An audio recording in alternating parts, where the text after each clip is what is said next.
Hello everyone, welcome to my channel. I hope you all are well. So last video में मैंने आपको animal kingdom में basis of classification कराया था। सो आज हमें यहाँ पे फाइलम शुरू करने हैं। So let's start. सबसे पहले हमारे पास इसके अंदर आता है फाइलम पॉरीफेरा। देखो, फाइलम पॉरीफेरा जो है उसको कॉमनली हम स्पॉन्जीज के नाम से जानते हैं। अगर हम इसके हैबिटेट की बात करें तो ये हमें जनरली मरीन वाटर के अंदर मिलता है। और अगर मैं इसकी सिमिट्री की बात करूँ तो जो ये होते हैं पॉरीफेरा, ये एसिमेट्रिकल एनिमल्स होते हैं। अगर देखा जाए तो इनके सेलुलर अगर हम बात करें तो ये मल्टी सेलुलर ऑर्गेनिजम्स होते हैं और इनके अंदर cellular level of organization present होता है। सबसे इंपॉर्टेंट चीज़ इसके अंदर ये है कि जो स्पॉन्जीज होती है ना, उसके अंदर वाटर ट्रांसपोर्ट या फिर कैनाल सिस्टम प्रेजेंट होता है। मतलब कि पानी जो है वो इसके बॉडी के अंदर, बॉडी वॉल्स के अंदर एक माइन्यूट पोर के थ्रू एंटर करता है, जिसको हम ओस्टिया बोलते हैं। और वहाँ से वो जो है एंटर करके वो जाता है सेंट्रल कैविटी के अंदर, जिसको हम स्पॉन्जोसील बोलते हैं। उसके बाद स्पॉन्जोसील से एंटर होने के बाद वो वहाँ से क्या करेगा, ऑस्कुलम के थ्रू वो बाहर चला जाएगा। देन इसमें क्या है कि ये जो पाथवे हमने अभी बताया, इसका बेसिकली एप्लीकेशन क्या है कि ये हेल्पफुल क्यों है हमारे लिए स्पॉन्जीज में, कि ये जो है फूड की गैदरिंग के लिए, रेस्पिरेटरी एक्सचेंज के लिए और जितना भी वेस्ट का रिमूवल होना है उन सभी के लिए बहुत इंपॉर्टेंट है ये हमारा कैनाल सिस्टम। उसके बाद हमारे पास कोनोसाइट्स प्रेजेंट होते हैं, जो कि हमारे इस स्पॉन्जोसील, जो हमने वो कैविटी बताई और जो एक कैनाल्स है, इनके बीच में एक कोलर सेल लाइन का काम करते हैं।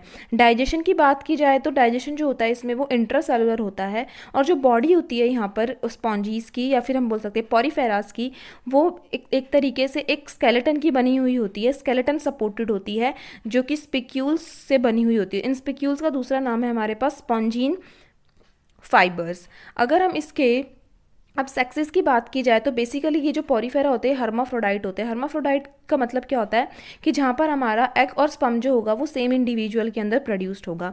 रिप्रोडक्शन की बात की जाए तो उसमें जो रिप्रोडक्शन होता है वो असेक्सुअल मीन्स और सेक्सुअल मीन्स के थ्रू होता है। एसेक्सुअल मीन्स के थ्रू जो है स्पॉन्जीज वो रिप्रोड्यूस करते हैं फ्रेगमेंटेशन के थ्रू, और सेक्सुअली वो रिप्रोड्यूस करते हैं by formation of gametes.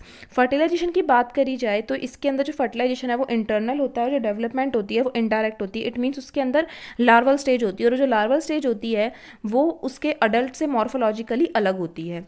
Next, अगर इसमें एग्जाम्पल्स की बात मैं बताऊं तो पॉरीफेरा में हमारे पास जो एग्जाम्पल्स होते हैं वो होते हैं साइकन, जिसका कॉमन नेम है स्काइफा, स्पॉन्जीला, जिसका कॉमन नेम है फ्रेश वाटर स्पॉन्ज।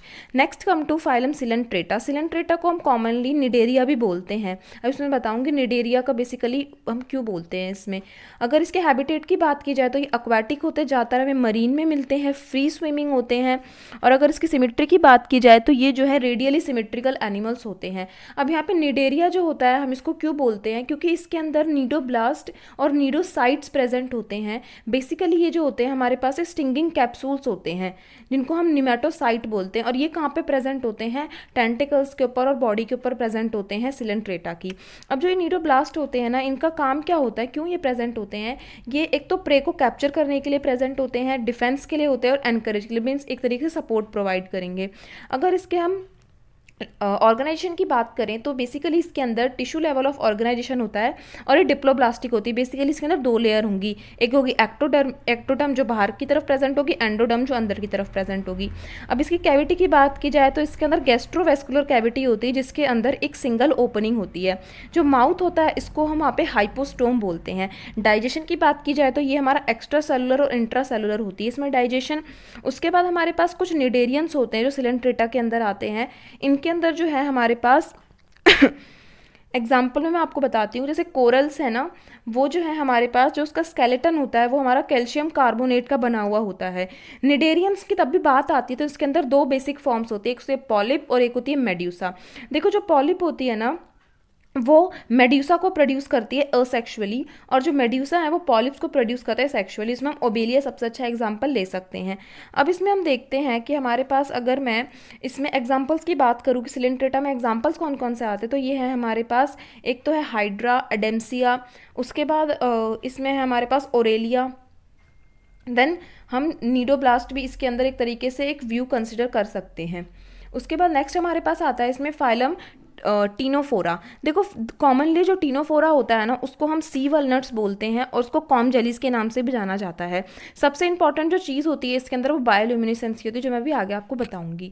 तो इसके अंदर क्या होता है कि इसके हैबिटेट की बात की जाए तो ये मरीन होते हैं, रेडियली सिमेट्रिकल होते हैं और डिप्लोब्लास्टिक इनके अंदर, और मतलब डिप्लोब्लास्टिक है मतलब कि 2 लेयर्स इसके अंदर प्रेजेंट होगी, एक्टोडर्म और एंडोडर्म। ऑर्गेनाइजेशन की बात की जाए तो इसके अंदर टिश्यू लेवल ऑफ ऑर्गेनाइजेशन होता है। और इसकी बॉडी अगर देखें तो बाहर से इसकी बॉडी के अंदर ना एक्सटर्नल रोज प्रेजेंट होती हैं सीलिएटेड कॉम प्लेट्स के, इसलिए इसको हमने कॉम जेलीज भी बोला हुआ है। और ये बेसिकली इनका फंक्शन क्या है इन कॉम प्लेट्स का, ये लोकोमोशन में मदद करती हैं। डाइजेशन जो है मेनली एक्स्ट्रा सेलुलर मीन से भी होती है, इंट्रा सेलुलर मीन से भी होती है। नेक्स्ट इसमें इंपॉर्टेंट चीज़ आती है जो मैंने बताई थी बायोल्यूमिनेसेंस। देखो बायोल्यूमिनेसेंस जो होती है वो किसी भी ऑर्गेनिज्म की एक प्रॉपर्टी होती है। So it is a property of a living organism to emit light, light को एमिट करने की एक प्रॉपर्टी है ऑर्गेनिजम्स की, और ये टीनोफोर्स के अंदर बहुत ही वेल डिफाइंड या वेल मार्क्ड होती है। अगर हम इसके सेक्सेस की बात करें तो ये भी हर्माफ्रोडाइट होते हैं। इसमें जो है हमारे पास एग और स्पर्म दोनों सेम इंडिविजुअल के अंदर ही प्रोड्यूस्ड होते हैं। अगर इसमें रिप्रोडक्शन की बात की जाए तो यहाँ पर सिर्फ सेक्सुअल मीन्स के थ्रू होता है रिप्रोडक्शन। फर्टिलाइजेशन जो है मेनली एक्सटर्नल होती है और इसके अंदर लार्वल स्टेज की फॉर्मेशन होती है। बेसिकली इसमें डेवलपमेंट इनडायरेक्ट होगी।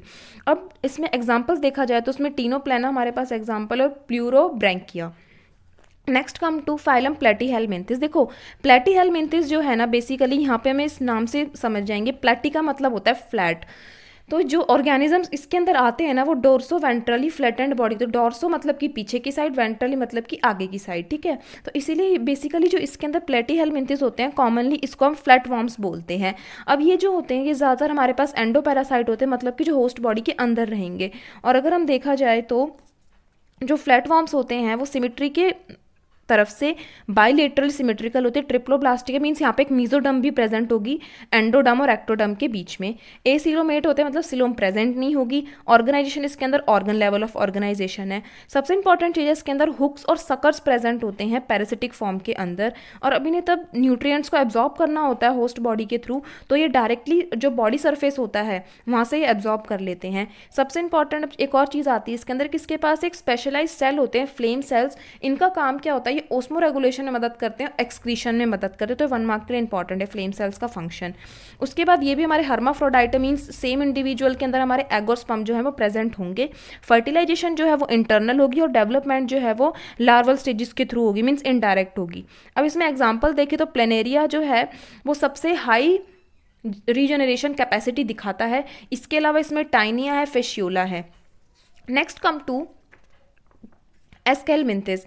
देखो जो एस्केलमिंथिस ऑर्गेनिजम्स होते हैं इनकी जो बॉडी होती है ना वो हमारे पास सर्कुलर क्रॉस सेक्शंस में प्रेजेंट होती है, तो इनको हम कॉमनली बोलते हैं राउंड वॉर्म्स।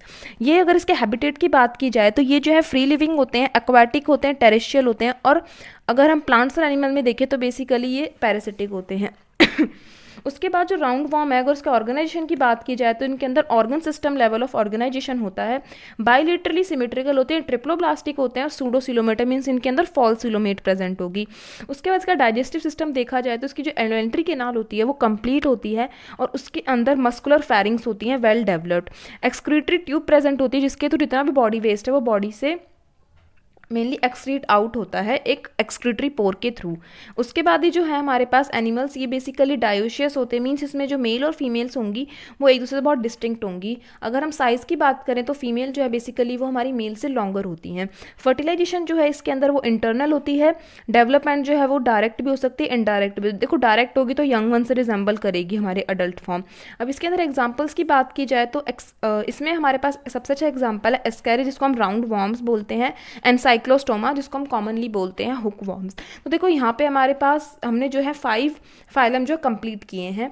आई होप आपको यहाँ तक समझ आए। कोई भी डाउट है प्लीज़ कमेंट सेक्शन में पूछना ताकि मैं आपके वो डाउट्स क्लियर कर सकूं।